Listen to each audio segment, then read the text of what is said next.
दुखी इंसान चैनल में आपका स्वागत है। भगवान श्री कृष्ण कहते हैं, मन अशांत है, इसे नियंत्रित करना कठिन है, लेकिन अभ्यास से इसे वश में किया जा सकता है। रहते हो तुम दिल में उम्मीद बनकर, साथ चलते हो यकीन बनकर, नहीं झुकने देते मुझे किसी के सामने, तुम साथ रहते हो तकदीर बनकर, चिंतन हो सदा इस मन में तेरा, चरणों में तेरे मेरा ध्यान रहे। चाहे दुख में रहूं चाहे सुख में रहूं, होठों पर सदा तेरा नाम रहे। यदि कोई व्यक्ति आपको गुस्सा दिलाने में सफल रहता है तो समझ लीजिए आप उसके हाथ की कठपुतली हैं। परमात्मा ने आपको सबसे अलग बनाया है, इसलिए दूसरों के जैसे बनकर अपनी वास्तविकता को नष्ट मत करो। अगर कोई मनुष्य हमारे साथ बुरा कर रहा है तो उसे करने दो, यह उसका कर्म है और समय उसके कर्म का फल उसे ज़रूर देगा।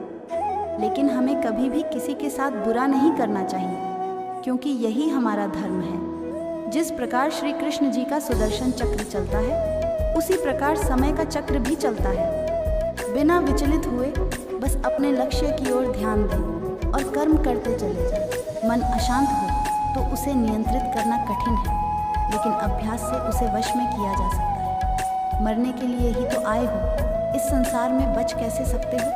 ये मृत्यु लोक है, याद रखो।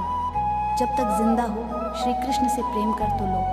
कम से कम श्री कृष्ण स्वयं श्री राधा रानी का नाम अपनी बांसुरी में लेते हैं, जो परम सुखदायी है, मन को शांत और स्थिर करने वाला, मन में प्रभु प्रेम का संचार करने वाला तथा समस्त विकारों को दूर करने वाला है। कभी जल्दी मत करो, सब कुछ चुपचाप और शांत भावना से करें। किसी भी बात के लिए अपनी आंतरिक शांति न खोएं, भले ही आपकी पूरी दुनिया परेशान हो। जीवन में जब भी हम खराब दौर से गुजरते हैं, तब मन में यह विचार ज़रूर आता है कि परमात्मा मेरी परेशानी देखता क्यों नहीं है, मेरे दुख कम क्यों नहीं करता। पर याद रखना, जब परीक्षा चल रही होती तब शिक्षक मौन रहते हैं। मजबूरी में कभी झूठ बोलना पड़े तो उसका दिल पर बोझ मत रखो, क्योंकि इस कलयुग में ये दुनिया ही झूठ से चल रही है।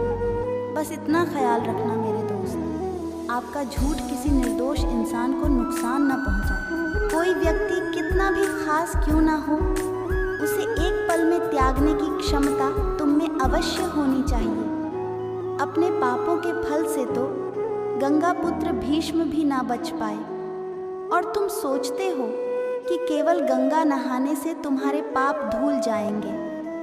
आप जो करना चाहते हैं वो ज़रूर करिए। यह मत सोचिए कि लोग क्या कहेंगे, क्योंकि लोग तो तब भी कहेंगे जब आप कुछ नहीं करेंगे। गैरों से मिला प्रेम हमें याद हो या ना हो, लेकिन अपनी से मिला धोखा हम सारी ज़िंदगी नहीं भूलते। जो आने वाला कल है वो हमेशा गुजरे हुए कल से बेहतर होगा।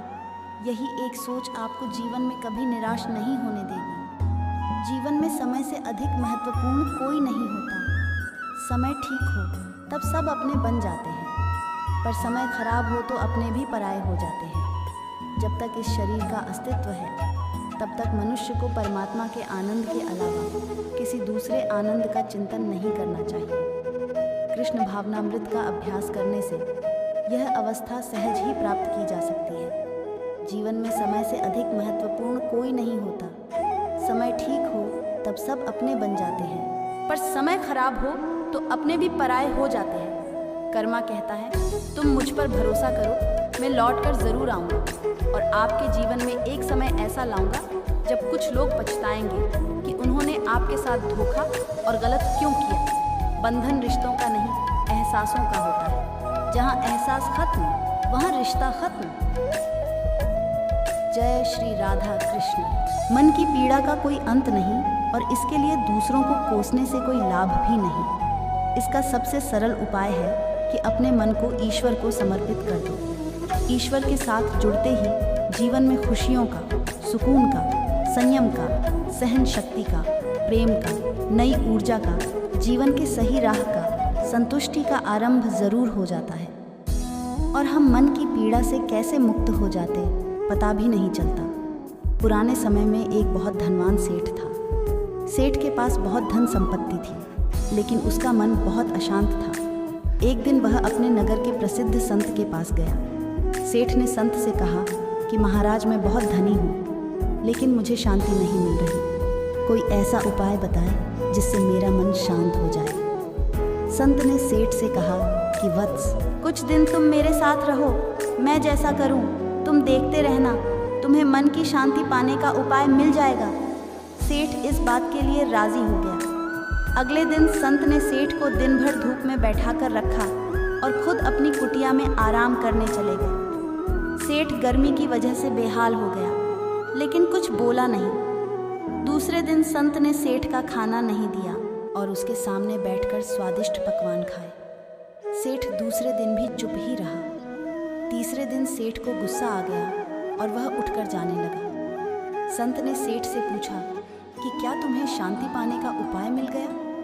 सेठ ने जवाब दिया कि महाराज, मैं आपके पास बड़ी उम्मीद लेकर आया था, लेकिन मुझे यहाँ निराशा ही मिली है।